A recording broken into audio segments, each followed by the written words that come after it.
राधा वल्लभ श्री हरिवंश। राधे राधे दोस्तों, welcome back to my channel my life with Gopala. आशा करती हूँ हमारे प्रियतम जी के कृपा से आप सब अच्छे होंगे। हमारे सदगुरुदेव भगवान जी के चरणों में कोटि कोटि नमन।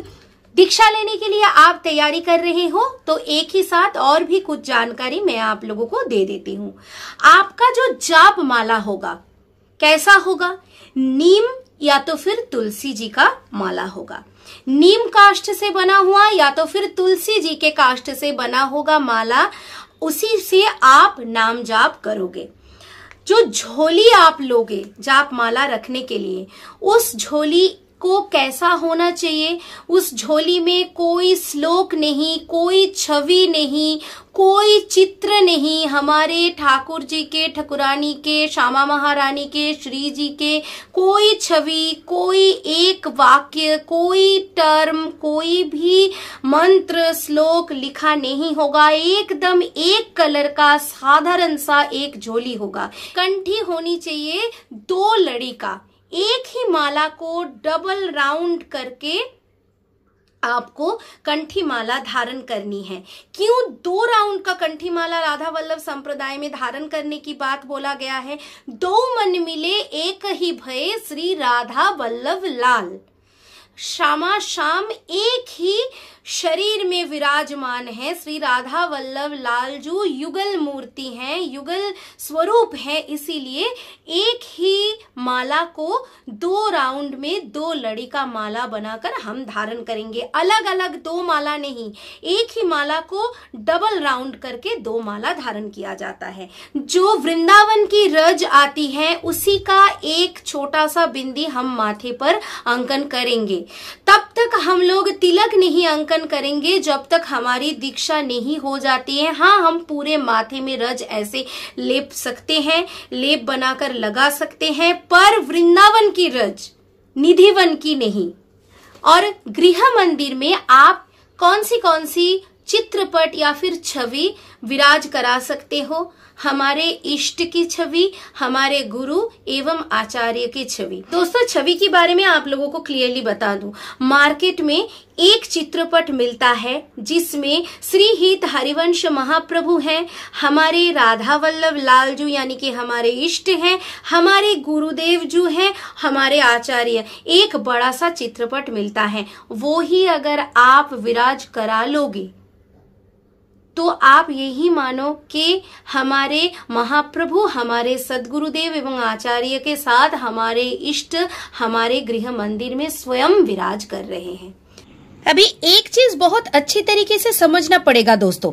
जो भक्त अपने आप को दीक्षा के लिए प्रस्तुत कर रहे हैं उनके लिए कुछ पाठ आवश्यक है, जिसमें कि नित्य पाठ रसोपासना।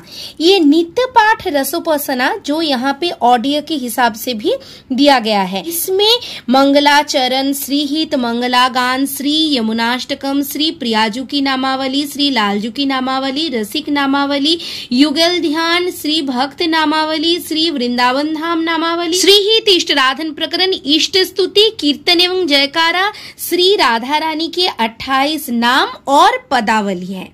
तो देखिए दोस्तों, श्री हित चतुरासी जी के 12 पद विदाउट मीनिंग, श्री राधा सुधा निधि के 10 श्लोका विथ मीनिंग, श्री सेवक वाणी के 5 छंद विथ मीनिंग, नित्य पाठ रसोपासना, नित्य पाठ, ये पूरा हम लोगों को पाठ करना ही पड़ेगा। इट्स अ मस्ट, डेली पाठ करना पड़ेगा।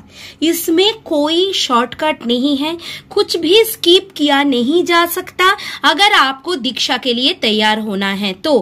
क्योंकि फर्स्ट विजिट में आपको नियम दिया जाएगा, सेकेंड और थर्ड विजिट में इसी के संबंधित क्वेश्चन आपसे पूछा जाएगा कि आप ठीक से पाठ कर रहे हो, कर पा रहे हो या फिर नहीं कर पा रहे हो।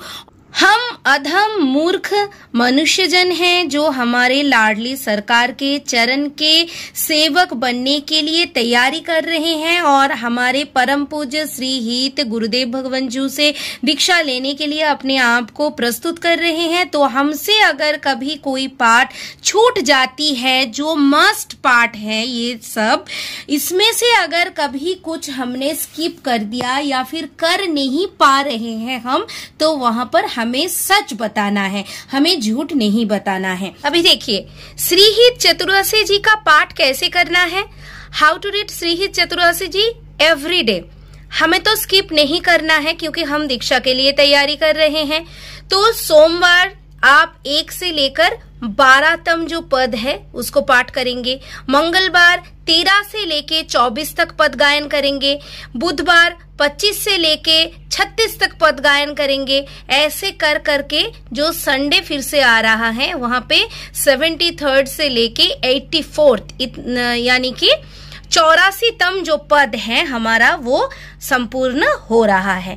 और श्रीहित चतुरासी जी का पाठ हम 1 हफ्ते में पूरा कर रहे हैं। फिर से हम सोमवार से शुरू करेंगे। ऐसे ही हमें राधा सुधा निधि के 10 श्लोका रोज पढ़नी है विथ मीनिंग।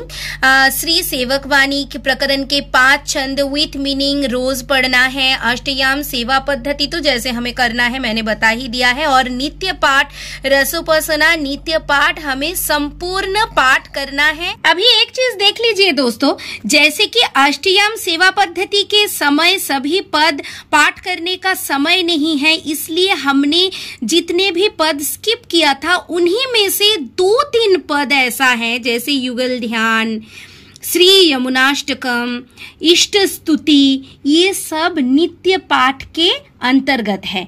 जब हम दीक्षा के लिए प्रस्तुति लेंगे तब नित्य पाठ में ये सब हम लोगों को स्किप करना नहीं है, रेगुलर हमें पाठ करना है। समय हम लोगों को निकलना पड़ेगा। एक एक करके सेवा क्रम है। कहीं कहीं 1 से ज्यादा पद का मेंशन किया गया है, जैसे कि उत्थापन के पद को ही मान लीजिए। आजू देखी ब्रज सुंदरी मोहन बनी के लिए अंश अंश बाहुदे किशोर। तो यहाँ पे देखिए एक जो पद है वो संपूर्ण हो गया। इसके बाद एक और पद का भी मेंशन किया गया है। इसके बाद एक और भी पद का मेंशन किया गया है। तो मुझे एक सखी जू ने प्रश्न किया था जो पहले मुझे समझ में नहीं आया था कि एक एक सेवा क्रम में अगर 3-4 पद का मेंशन किया गया है तो हम क्या कर सकते हैं, एक ही पद का गायन करें या फिर 2-3 जो पद मेंशन किया है उसी का गायन करें। देखिए अगर आपके पास समय है तो आप संपूर्ण पद जितना मेंशन किया गया है उतना गायन करिए। अगर समय नहीं है तो जो पद आपको सबसे सहज लग रहा है वो ही आप गायन करिए। बाकी देखिए यहाँ पे गुरुदेव भगवान जी के अपने स्वर में ऑडियो दिया गया है, या तो फिर गुरुदेव भगवान जी के साथ जो संत भगवान रहते हैं जितने भी उनके स्वर में यहाँ पर अपलोडेड है तो वो चला दीजिए। आज का व्लॉग थोड़ा सा अलग तरीके से एंड कर रही हूँ। जिस मोबाइल फोन और गैजेट को यूज करके आप अष्टयाम सेवा के पद गायन करते हैं और रेगुलर सभी पाठ संपन्न करते हैं, कृपया उसको बाथरूम वॉशरूम या तो फिर कोई अशुचि स्थान पर लेकर मत जाइए। राधा वल्लभ श्री हरिवंश श्री वृंदावन धाम श्री वनचंद्र जी की जय। राधे राधे।